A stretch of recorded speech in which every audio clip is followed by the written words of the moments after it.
If you want to know the difference between LED light, continuous light versus studio strobes or flashlights, this is a video you most probably should watch.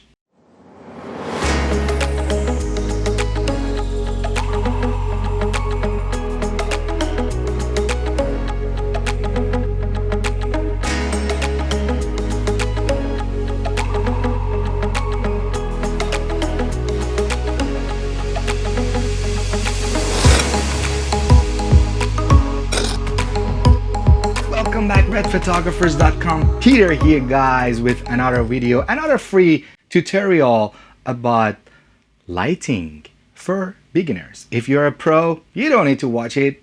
I have some stuff that you might be interested in. So don't forget to subscribe to my channel, like this video. If you got something from it, write me a comment. Let me know where I'm right, where I am wrong. You gotta teach me something. We're gonna talk about all the stuffs that I think is very important and nobody helped me. I wish I knew that this is a difference between this and this and that. After buying many different gears, they're just in the closet and I don't use it. I don't want it happen to you. So the first thing is light source duration. Flashes. It's gonna flash in a fraction of a second. But continuous light LED light is always on. That's why it's always good for videographers. The second is in sports photography. In sports photography, fast actions are more achievable with studio strobes or speed lights rather than continuous light or LED lights that it is gonna be on all the time, and the fall off of the light is a little bit different and a little bit less, I want to say, in compare with studio strobes or flashes. Why it's very important to use studio strobes or flashlights? Because of sync speed.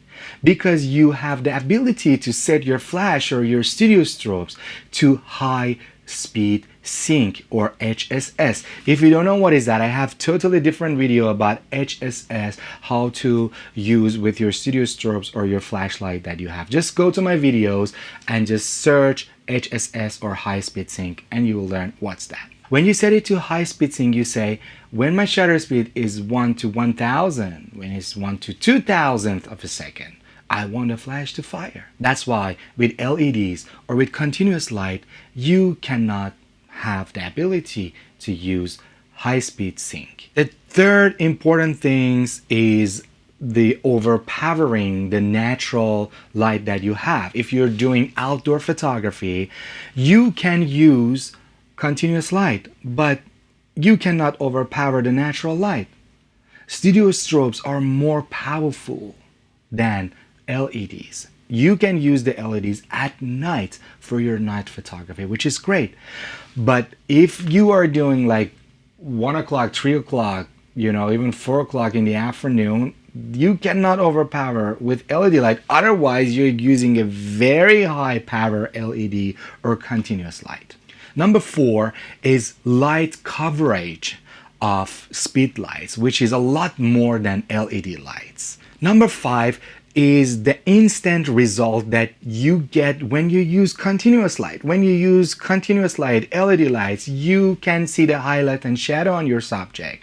So you can move it around. Remember, your studio strobes has modeling light, meaning it has a little bit continuous light for you according to the brand that you're using in order to see where you're lighting when you're creating those beautiful shadows on your subject.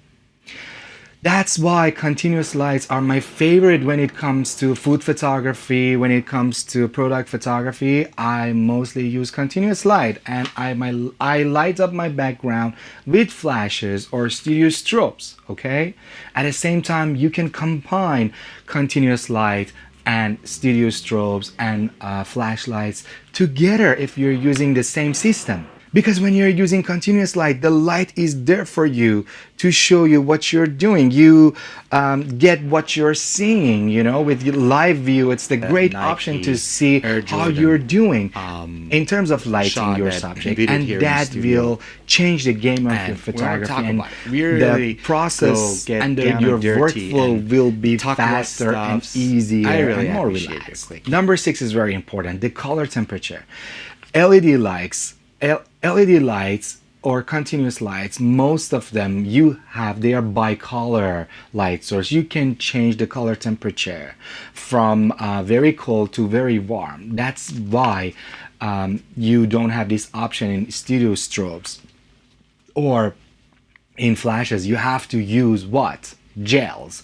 You have to use the orange gels or blue gels in order to get the color temperature right according to the natural light source that you have at that time. If it's a winter, it's going to be more bluish, maybe.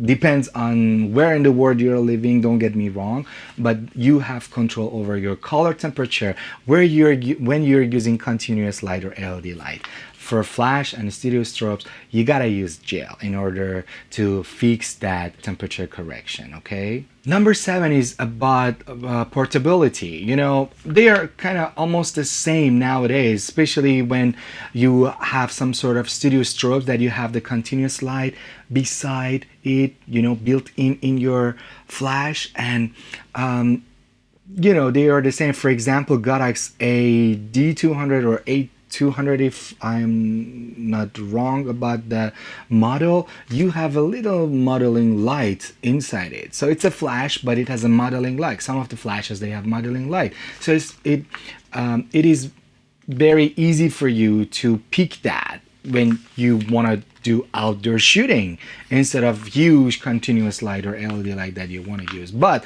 nowadays, as you know, LED lights are very portable. Portability, I want to say, for all of them, according to the model and the brand that you're using, it is almost the same. Studio strobes and flashlights, they are more portable. You can take them around easily. Some of them, studio strobes, you can use the portable power bank for it, okay? Or it has a lithium ion battery that you can use. You don't need to use the AC powers, but they are more powerful in terms of output of the flash or light. They are more powerful than LED lights. Number 8 is light power.